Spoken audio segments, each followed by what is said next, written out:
नाज़रीन तव्हां खे ब्रेकिंग न्यूज़ ॾेई रहिया आहियूं त खानपुर वेझो फैज़ू थाणे जी हद में धाड़ेलनि जे ॾींहं ॾिठे जो वॾी कार्रवाई। पुलिस पिकट ते हमलो, 2 पुलिस एहलकारनि खे हथियारनि समेत अगवा करे विया। इन हवाले सां वधीक तफ़सील ॾेई रहियो आहे खानपुर मां सीएन न्यूज़ जो रिपोर्टर अनवर पहवार। जी अनवर, छा तफ़सील आहिनि?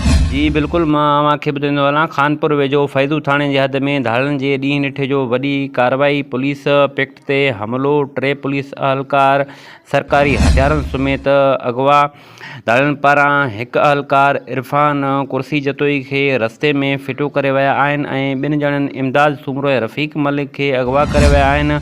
ॿुधाए पियो वञे त अहलकार इरफान कुर्सी जतोई जेको मक़ामी इलाइक़े जो रहवासी आहे। ॿिए तरफ़ वाक़े जो इतला मिलण ते ज़िले पुलिस में थरथलो मची वियो आहे। फैज़ू पुलिस समेत तालके खानपुर जा पुलिस अटाला मुख़्तलिफ़ थाणनि जी पुलिस कचियारे इलाइक़े ॾांहुं धाड़ियुनि जे पोयां वियल आहे। जी महिरबानी अनवर, तफ़सीलनि खां आगाह करण जे लाइ।